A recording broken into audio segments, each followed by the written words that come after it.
വീട്ടിൽ കുത്തിയിരുന്ന അപ്പുറത്തും ഇപ്പുറത്തൊക്കെ ബോയ്സിനെ ഫോൺ വിളിച്ചിരുന്ന അനിയത്തിക്ക് ഞാൻ പറഞ്ഞു, ഇത് ഇങ്ങനെ ഇരുന്നിട്ട് കാര്യമൊന്നുമില്ല, നിനക്ക് ഇഷ്ടമുള്ള കാര്യങ്ങൾ ചെയ്തോ, പക്ഷെ അതിന്റെ കൂട്ടത്തിൽ നിന്റെ കാലിൽ നിന്നിട്ടാണ് നീ ഓരോ കാര്യങ്ങൾ ചെയ്യാൻ. അതായത് സ്വന്തം കാലിൽ നിൽക്കാൻ ആദ്യം പഠിക്കുക, അല്ലെന്നുണ്ടെങ്കിൽ ജീവിതത്തിൽ രക്ഷപ്പെടാൻ എന്ന് പറഞ്ഞപ്പോഴത്തേക്കും ഞാൻ അനിയത്തിയെ കണ്ടുകൂടാത്തവനായി, ഞാനിപ്പോ അമ്മയെ കണ്ടുകൂടാത്തവനായി, അതുപോലെ അമ്മയ്ക്ക് ഞാൻ പ്രശ്നേഷായി, ഞാൻ എന്റെ ഭാര്യയെ കല്യാണം കഴിച്ചോടുകൂടി മാറിപ്പോയി. നമസ്കാരം.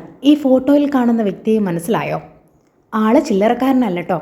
നാട്ടുകാർക്കും വീട്ടുകാർക്കും പ്രശ്നക്കാരനായ പ്രശ്നേഷാണ് നമ്മൾ കാണിക്കുന്നത്. പ്രശ്നേഷിനെ കുറിച്ചിട്ടാണ് നമ്മൾ ഇന്ന് പറയാൻ പോകുന്നത്. പ്രശ്നേഷ് ഇപ്പോൾ വീട്ടുകാരെ വിറ്റ് കാശുണ്ടാക്കാനുള്ള പരിപാടിയിലാണ് കേട്ടോ. തൻ്റെ സ്വന്തം സഹോദരിയെ വളരെ മോശമായിട്ട് സോഷ്യൽ മീഡിയയിൽ ചിത്രീകരിച്ചുകൊണ്ട് സ്വന്തം സഹോദരിക്ക് നേരെ പറഞ്ഞുകൊണ്ട് റീച്ച് ഉണ്ടാക്കി പണം തട്ടാനുള്ള പരിപാടിയുമായിട്ടാണ് പ്രശ്നേഷ് ഇപ്പോൾ വന്നിരിക്കുന്നത്. പക്ഷേ പരിപാടി പാളിപ്പോയി. നാട്ടുകാരിടപെട്ട് പ്രശ്നേഷിനെ നാട്ടിൽ നിന്ന് തന്നെ അടിച്ചോടിക്കുകയാണ് ഉണ്ടായത്. ഏതായാലും സോഷ്യൽ മീഡിയയിൽ വന്ന സ്വന്തം അനിയത്തിയെ ഇതുപോലെ കോഴിയാണ് എൻ്റെ സ്വന്തം അനിയത്തി എന്ന് പറയാൻ ആർജവം കാണിക്കുന്ന ഒരു സഹോദരൻ, ഇതുപോലെയുള്ള സഹോദരന്മാരെ ഇല്ലാത്തതാണ് നല്ലത്. തീർച്ചയായിട്ടും ആ പ്രശ്നേഷിൻ്റെ ഡയലോഗുകൾ നമുക്കൊന്ന് കേട്ടു നോക്കാം കേട്ടോ. മാസത്തിൽ ചവിട്ടി പ്രസവിപ്പിച്ച് അച്ഛനോട് പറയാനുള്ള എന്താണെന്ന് വെച്ച് കഴിഞ്ഞാൽ, അച്ഛൻ പുറത്ത് പൈസയും കൊടുത്തിട്ട് ആളെ വെച്ചിട്ട് നടക്കാഞ്ഞ കാര്യങ്ങളാണ് കഴിഞ്ഞ ഒരു രാത്രി കൊണ്ട് ഫ്രീ ആയിട്ട് എന്റെ അമ്മ ചെയ്ത് കാണിച്ചത്. അനിയത്തി ഡിഗ്രി കഴിഞ്ഞപ്പോഴത്തേക്കും എന്റെ കൂടെ ഗ്രീൻ ഹൗസിൽ വരുന്നു പറഞ്ഞു. ഞാൻ പറഞ്ഞു ഓക്കെ, നീ വരുന്നെങ്കിൽ വന്നു. ഇതിനകത്തുനിന്ന് ഞാൻ സോഷ്യൽ മീഡിയയുടെ കാര്യങ്ങളും സോഷ്യൽ മീഡിയയിൽ എങ്ങനെയാണ് നമ്മുടെ കാര്യങ്ങൾ സംസാരിക്കാനുള്ള കോൺഫിഡൻസ് ഉണ്ടാക്കേണ്ടതെന്നൊക്കെ പഠിപ്പിച്ചു തരാന്ന് പറഞ്ഞു. അതൊക്കെ ഞാൻ പ്രോപ്പർ ആയിട്ട് തന്നെ സെറ്റ് ചെയ്തു. പഠിക്കാനും പോകാണ്ട് പണിയെടുക്കാണ്ട് വീട്ടിൽ കുത്തിയിരുന്ന അപ്പുറത്തും ഇപ്പുറത്തൊക്കെ ബോയ്സിനെ ഫോൺ വിളിച്ചിരുന്ന അനിയത്തിക്ക് ഞാൻ പറഞ്ഞു, ഇത് ഇങ്ങനെ ഇരുന്നിട്ട് കാര്യമൊന്നുമില്ല, നിനക്ക് ഇഷ്ടമുള്ള കാര്യങ്ങൾ ചെയ്തോ, പക്ഷെ അതിന്റെ കൂട്ടത്തിൽ നിന്റെ കാലിൽ നിന്നിട്ടാണ് നീ ഓരോ കാര്യങ്ങൾ ചെയ്യാൻ. അതായത് സ്വന്തം കാലിൽ നിൽക്കാൻ ആദ്യം പഠിക്കുക, അല്ലെന്നുണ്ടെങ്കിൽ ജീവിതത്തിൽ രക്ഷപ്പെടാൻ എന്ന് പറഞ്ഞപ്പോഴത്തേക്കും ഞാൻ അനിയത്തിയെ കണ്ടുകൂടാത്ത ഞാനിപ്പോ അമ്മയെ കണ്ടുകൂടാത്തവനായി, അതുപോലെ അമ്മയ്ക്ക് ഞാൻ പ്രശ്നേഷായി, ഞാൻ എന്റെ ഭാര്യയെ കല്യാണം കഴിച്ചോടുകൂടി മാറിപ്പോയി. പണ്ട് എന്റെ അച്ഛൻ ഒരു എക്സ്ട്രാ മാരിറ്റൽ അഫയർ തുടങ്ങിയ സമയത്ത് എന്റെ അമ്മയ്ക്ക് ഒരുപാട് ബുദ്ധിമുട്ടായ സമയത്ത് അമ്മ എന്തൊക്കെ സംസാരിച്ചു ഇതിനെങ്ങനെയും ഒരു സൊല്യൂഷൻ കണ്ടെത്താനായിട്ട്. അങ്ങനെയാണ് ഞാൻ അച്ഛന്റെ കാര്യത്തിൽ ഇടപെട്ട് കാര്യങ്ങളൊക്കെ ഡീൽ ചെയ്യാൻ നോക്കി. അങ്ങനെയാണ് അച്ഛൻ കാളാത്തെന്ന് പറയുന്ന സ്ഥലത്ത് നിന്ന് ഒരു ഗുണ്ടയും കൊണ്ട് വീട്ടിലോട്ട് വന്നത്. പക്ഷെ അന്ന് ഞാൻ കുറച്ചുകൂടെ കണ്ണിങ് ആയതുകൊണ്ടും അച്ഛനായിട്ട് ഭയങ്കര ഇമോഷണൽ ബോണ്ട് അല്ലാത്തതുകൊണ്ടും എന്റെ ആരോഗ്യം നോക്കി നിന്നു. അന്ന് അടിയൊന്നും കിട്ടാണ്ട് രക്ഷപ്പെട്ടു. പക്ഷെ അമ്മയുടെ അടുക്കൽ എനിക്കൊരു ഇമോഷണൽ കണക്ഷൻ കൂടുതലായതുകൊണ്ട് കഴിഞ്ഞ ദിവസം അമ്മയും അനിയത്തിയും കൂടെ എന്നെ വീട്ടിലോട്ട് വിളിച്ചിട്ട് അവിടുന്ന് ആളെയൊക്കെ വെച്ച് കൂട്ടി അങ്ങനെ അപ്പുറത്തും ഇപ്പുറത്തുള്ള ഗുണ്ടമാരും കുണ്ടികളൊക്കെ കൂടെ നല്ല രീതിയിൽ ഞങ്ങളെ കയ്യേറ്റം ചെയ്ത് വണ്ടിയൊക്കെ അടിച്ചു പൊളിക്കാനൊക്കെ നോക്കി. അങ്ങനെ സത്യം പറഞ്ഞാൽ ഇപ്പം വീട്ടിലോട്ടൊന്ന് കയറാൻ പറ്റാത്ത അവസ്ഥയാണ്. എനിക്കിപ്പോ വീടുമില്ല, കൂടുമില്ല, സ്വന്തക്കാരും. അപ്പോൾ പ്രശ്നേഷ് തൻ്റെ വീട്ടുകാർക്ക് നേരെ ഉന്നയിച്ച ആദ്യത്തെ പ്രശ്നം ഇതാണ് കേട്ടോ.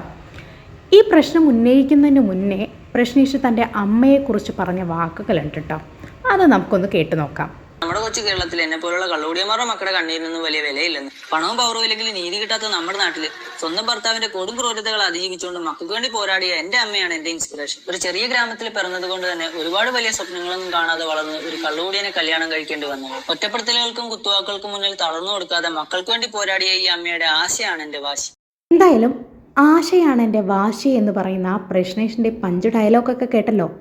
ഈ അമ്മയായിരുന്നു പ്രശ്നേഷിൻ്റെ റോൾ മോഡൽ. ഇപ്പോൾ ഈ അമ്മയും സഹോദരിയും ഒക്കെ വളരെ മോശപ്പെട്ടവരായിട്ടോ. സഹോദരിയെക്കുറിച്ച് പ്രശ്നേഷ് നേരത്തെ പറഞ്ഞത് കേട്ടല്ലോ, അപ്പുറത്തും ഇപ്പുറത്തുള്ള ചെക്കന്മാരെ വിളിക്കുന്ന സഹോദരി എന്ന് വളരെ മോശമായിട്ടുള്ളൊരു കമൻ്റായിരുന്നത്. തൻ്റെ സഹോദരിക്ക് വിവാഹം പോലും കഴിഞ്ഞിട്ടില്ല, ആ കുട്ടി ചെറിയ കുട്ടിയാണ്, അവർക്ക് ഭാവിയുണ്ട്, അതുപോലും ഓർക്കാതെ എന്ത് സഹോദരനാണ് ഇയാൾ. ഒരു ഭാര്യയെ കല്യാണം കഴിച്ച ഒരു പെണ്ണിനെ കല്യാണം കഴിച്ചിട്ട് ആ പെണ്ണിനെ ഒപ്പം ഇരുത്തിക്കൊണ്ട് സ്വന്തം സഹോദരിയെ കുറ്റം പറയാൻ ഇയാൾക്ക് എങ്ങനെ സാധിക്കുന്നുണ്ട്? കുടുംബത്തിലെ പ്രശ്നങ്ങളുണ്ടാവും, പക്ഷെ അതിങ്ങനെ സോഷ്യൽ മീഡിയയിൽ വന്ന് വിളമ്പേണ്ട ആവശ്യം എന്താണ്? എന്തായാലും സഹോദരിയും അമ്മയ്ക്കും പറയാനുള്ള ചില കാര്യങ്ങൾ കൂടി നമുക്കൊന്ന് കേട്ടു നോക്കട്ടോ. ആ വീഡിയോ കാണുന്ന ഒരാളെ സമയത്ത് കൊടുത്തത് ആ സമയത്തൊക്കെ എങ്ങനെ വണ്ടി എടുക്കാനൊക്കെ എങ്ങനെ അമ്മ സഹായിച്ചത്?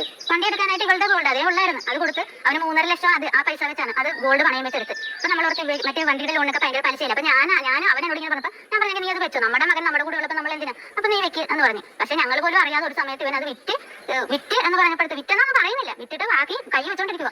അങ്ങനെ അത് പിന്നെ പോലീസ് സ്റ്റേഷനിൽ പരാതി കൊടുത്ത് ഇങ്ങനെ നമുക്ക് കിട്ടണം, നമുക്ക് വേറെ നിവർത്തിയില്ല. അങ്ങനെ വന്നപ്പോഴത്തേക്ക് ഇവന് തലണ്ടി വന്നു കഴിഞ്ഞപ്പോൾ ഇവൻ ഇവളോട് എന്തോ ഭയങ്കര വൈരാഗ്യം. ഞങ്ങളെ ഒരു വിധത്തിൽ അവിടെ എന്തോ പറയാം, അവിടെ നമ്മളെ ജീവിക്കാൻ അനുവദിക്കാത്ത രീതിയിൽ ഇവരങ്ങോട്ട് വീഡിയോ അങ്ങോട്ട് ഇടാൻ തുടങ്ങി. ഇത് കണ്ടിട്ടാണെങ്കിൽ എനിക്ക് വൈകി എന്ത് ചെയ്യണമെന്ന് അറിയത്തില്ല ഈ കൊച്ചിനെ കൊണ്ട്. ഞങ്ങൾ ആര് നഷ്ടപ്പെട്ടാലും ഞങ്ങൾക്ക് മാത്രമേ നഷ്ടമുള്ളൂ. ഉണ്ടായിരുന്നു കേട്ടാ, പക്ഷെ എന്റെ എന്താ ശരിക്കുള്ള ഇതൊന്ന് ആരും മനസ്സിലാക്കാൻ ശ്രമിച്ചില്ല. സപ്പോർട്ട് ചെയ്തവരുണ്ട് ഇല്ലെന്ന് പറയുന്നില്ല, പക്ഷെ ഞാൻ ഇതിനെപ്പറ്റി ഒന്നും കണ്ടിട്ടില്ല. എനിക്ക് കാണുമ്പോൾ നല്ല ബുദ്ധിമുട്ടുണ്ട്. ഇപ്പം ചേട്ടൻ പറഞ്ഞ എനിക്ക് അടുത്ത ഭാവിയൊന്നുമല്ല, ഞാനിപ്പോ എന്താ വെച്ചാൽ എനിക്ക് ബസ്സിലെങ്കിലും പോകണ്ടേ. ഒരു മനസ്സിലായിട്ടൊരു വിഷമമുണ്ട്. ഒരു ആംഗ്ലമാര് നമ്മളെ എന്താ പറയാ സ്നേഹിക്കേണ്ട ആംഗ്ലം ഇങ്ങനെ ചെയ്യുന്നതിൽ അല്ലേ? സ്നേഹിക്കേണ്ട ആംഗ്ലം നല്ല കേട്ടാ. ഞാൻ ഡിഗ്രി കഴിഞ്ഞിട്ട് എന്നോട് പലരും പറഞ്ഞിട്ടുണ്ട് നിനക്ക് വേറെ വല്ല ജോലിക്കുമ്പോൾ കൂടുതലും സത്യമാണ്. എനിക്കൊരു കമ്പ്യൂട്ടർ കോഴ്സ് പഠിച്ചാൽ എവിടെയെങ്കിലും ഏസ് റൂമിൽ കയറുന്ന ജോലിയാണ്. ഞാൻ അതിന് പോലും പോകാണ്ട് ഇവന്റെ കൂടെ കറക്റ്റ് 2 വർഷത്തോളം പോയി പണിയെടുത്ത് കൊടുത്ത്. ആ പണിയെടുത്ത് കൊടുത്തതിന്റെ അതും എനിക്ക് എത്ര രൂപ തരുന്നതെന്ന് അറിയാമോ? ഒരു വാട്ടർ ടാങ്ക് ത്രൂ ഔട്ട് അവൻ വാട്ടർ ടാങ്കിൽ കയറി ചെയ്ത് ഇറങ്ങി അതിന്റെ സാധനങ്ങൾ ഇവരുടെ ഡ്രസ്സ് മാറാൻ പോകുമ്പോൾ ആ ബക്കറ്റ് സാധനങ്ങളൊക്കെ കഴുകി വെച്ചാൽ തരുന്നത് 200 രൂപ. അതിന് വേണ്ടിയിട്ട് ഞാൻ പോയി പണിയെടുത്തു എന്ന് പറയുമ്പോൾ തന്നെ ഊഹിക്കാലോ എനിക്ക് ആ ചേട്ടനോടുള്ള കമ്മിറ്റ്മെന്റ് വെച്ചിട്ടാ. എനിക്ക് വേണ്ടി ഞാനാണ് ആദ്യത്തെ വീഡിയോ എടുത്ത് കൊടുത്തത് വെക്കാം. എന്നെ ഇപ്പം അവന് പൈസയ്ക്ക് വേണ്ടിട്ടോ കണ്ടന്റിന് വേണ്ടിട്ടോ ഇത്ര മോശക്കാരൊക്കെ ചിത്രീകരിക്കാവോ? എന്റെ ലൈഫിൽ എന്തൊക്കെയാണ് നടന്നിട്ടുള്ളത് എന്റെ വീട്ടുകാർക്കറിയാം, എന്നെ ഇഷ്ടപ്പെടുന്ന ആൾക്കാർക്കറിയാം. പിന്നെ എന്നെ പറ്റി കുറെ അപവാദം പറഞ്ഞിട്ടുണ്ടല്ലോ, അത് അങ്ങനെയല്ല. ഇവിടെ ഈ അമ്മയും സഹോദരിയും ഗത്യന്തരമില്ലാതെയാണ് സോഷ്യൽ മീഡിയയിൽ സത്യങ്ങൾ പറയുന്നത്. പ്രശ്നേഷ് എന്ന് പറയുന്ന ഇവരുടെ മകൻ കാരണം ഗത്യന്തരമില്ലാതെ ജീവിക്കുന്ന ഒരു അമ്മയും മകളുമാണിത്, അമ്മയും സഹോദരിയുമാണിത്. നിരന്തരമായിട്ട് വേട്ടയാടുകയാണ് ഈ പ്രശ്നേഷ് എന്ന് പറയുന്ന ഇയാളും ഇയാളുടെ വൈഫും ചേർന്നുകൊണ്ട് സഹോദരിയെയും അമ്മയെയും. സഹോദരിയെക്കുറിച്ച് സോഷ്യൽ മീഡിയയിൽ വളരെ മോശമായിട്ടുള്ള കാര്യങ്ങളാണ് പറയുന്നത്. സഹോദരി കോഴിയാണ്, ഒരുപാട് പുരുഷന്മാരുമായിട്ട് കോൺടാക്റ്റ് ഉണ്ട് എന്ന തരത്തിലൊക്കെ തന്നെ വളരെ മോശമായിട്ടാണ് സഹോദരിയെക്കുറിച്ച് ഇയാൾ സോഷ്യൽ മീഡിയയിൽ പറയുന്നത്.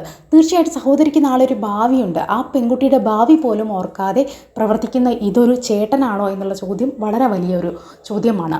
തീർച്ചയായിട്ടും ഈ ഒരു വ്യക്തിയുടെ ഒരു ശല്യം കാരണം ഗത്യന്തരമില്ലാതെ അമ്മ അനിയത്തിയും ചേർന്ന് ഇപ്പോൾ EF വള്ളികാടൻ എന്ന് പറയുന്ന യൂട്യൂബ് ചാനലിൽ അവരുടെ ഇൻ്റർവ്യൂ നൽകിയിരിക്കുന്ന ചെറിയ ഭാഗമാണ് നമ്മളിപ്പോൾ കണ്ടത്.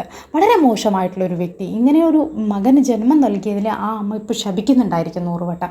കാരണം അത്രമാത്രം മോശമായിട്ടുള്ളൊരു കാര്യമാണ് അയാളിപ്പോൾ ചെയ്തുകൊണ്ടിരിക്കുന്നത്. തൻ്റെ സഹോദരിയെ മോശമാക്കിക്കൊണ്ട് എങ്ങനെയെങ്കിലും റീച്ച് നേടുക, എങ്ങനെയെങ്കിലും പണം സമ്പാദിക്കുക, എന്നിട്ട് അയാൾക്കും അയാളുടെ ഭാര്യയ്ക്കും സുഖമായിട്ട് ജീവിക്കുക എന്നുള്ള ഒരു എന്താ പറയുക, ഒരു ഈ സോഷ്യൽ മീഡിയയിൽ ഇപ്പോൾ കാണുന്ന വലിയൊരു പ്രവണതയാണിത്. ഒരു ഫാമിലി ബ്ലോഗേഴ്സിനിടയിൽ ആദ്യം തുടക്കത്തിൽ വളരെ സ്നേഹത്തിൽ, വളരെ ഓണവിലീൻ കുടുംബമൊക്കെ ആയിട്ട് വളരെ മനോഹരമായിട്ടുള്ള ചിത്രീകരണം നടത്തി പിന്നീട് ചില പ്രശ്നങ്ങൾ ഉണ്ടാക്കിക്കൊണ്ട് ഒരു കൂട്ടരെ വളരെ മോശമാക്കി ചിത്രീകരിച്ചുകൊണ്ട് റീച്ച് ഉണ്ടാക്കുന്ന ഒരു പ്രവണത.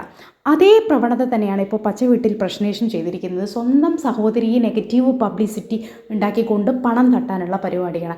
എന്തൊരു മോശമായിട്ടുള്ള മനുഷ്യനാണ് ഇയാളുടെ വൈഫൊക്കെ. ഇവർ പറയുന്നൊരു ഡയലോഗുണ്ട്, നമുക്ക് അതൊന്ന് കേട്ട് നോക്കാം കേട്ടോ. അമ്മയാണെന്നുണ്ടെങ്കിൽ പറയുന്നത് 8 ഡയലോഗ്, അതായത് ഒരു അഫയറിന്റെ പുറത്ത് അടുത്ത അഫയർ സെറ്റാക്കി ഇങ്ങനെ കറങ്ങി നടക്കുന്ന ആളെ കുറിച്ച് അമ്മ പറയുന്നതാണ്. ഞാൻ അവിടെ എങ്ങനെ ഉപേക്ഷിക്കുന്നത്, അതുപോലെ ഡിപ്രഷൻ വന്നാലാണ്. അപ്പോൾ ഞാൻ എന്റെ പൊന്നമ്മ ഇതിന്റെ ഇടയിൽ കിടന്ന് നെറ്റോട്ട് കൊടുത്ത് എനിക്ക് എങ്ങനെ ഡിപ്രഷൻ വരാണ്ടിരിക്കുന്ന? ഒന്നാമത് മനുഷ്യൻ പൈസയ്ക്ക് വേണ്ടിയിട്ട് കിടന്ന് മുക്കായിട്ടുള്ള ഓട്ടമാണ്. എനിക്ക് ഇപ്പോൾ പച്ചവീട്ടിൽ പ്രശ്നേഷിന് പൈസയ്ക്ക് വേണ്ടി നെട്ടോട്ടം ഓടുന്നതിനിടയിൽ സ്വന്തം അനിയത്തിയെ തന്നെ ചവിട്ടി താഴ്ത്തിക്കൊണ്ട് പൈസ ലാഭിക്കണം എന്നുള്ള ഉദ്ദേശമാണ് കേട്ടോ. അയാളുടെ ആ ഒരു വീഡിയോയ്ക്ക് തന്നെ അതിൻ്റെ തെളിവ് വരുന്നുണ്ട്. അവർ തന്നെ സത്യം പറയുന്നുണ്ട്, പൈസയ്ക്ക് വേണ്ടി നെട്ടോട്ടം ഓടുകയാണ്. അതുകൊണ്ട് തന്നെ ഒരു അഫെയർ ഒഴിവാക്കി ഒരു അഫെയർ പോകുന്ന അനിയത്തി എന്നും കൊണ്ട് അനിയത്തിയെ കൊട്ടുന്നുമുണ്ട്, അയാളും അയാളുടെ വൈഫും കൂടി ചേർന്നിട്ട്. അപ്പോൾ ഇയാളെപ്പോലെയുള്ള സഹോദരങ്ങളൊക്കെ ഉണ്ടാവുന്നതിനേക്കാൾ നല്ല ഇല്ലാത്തതാണ്. എന്താണ് പ്രേക്ഷകരായ നിങ്ങളുടെ അഭിപ്രായം താഴെ കമൻറ്റ് ബോക്സിൽ രേഖപ്പെടുത്തുമല്ലോ. ചാനൽ ഇഷ്ടപ്പെട്ടെങ്കിൽ ഒന്ന് സബ്സ്ക്രൈബ് ചെയ്യണം, സപ്പോർട്ട് ചെയ്യണം. താങ്ക്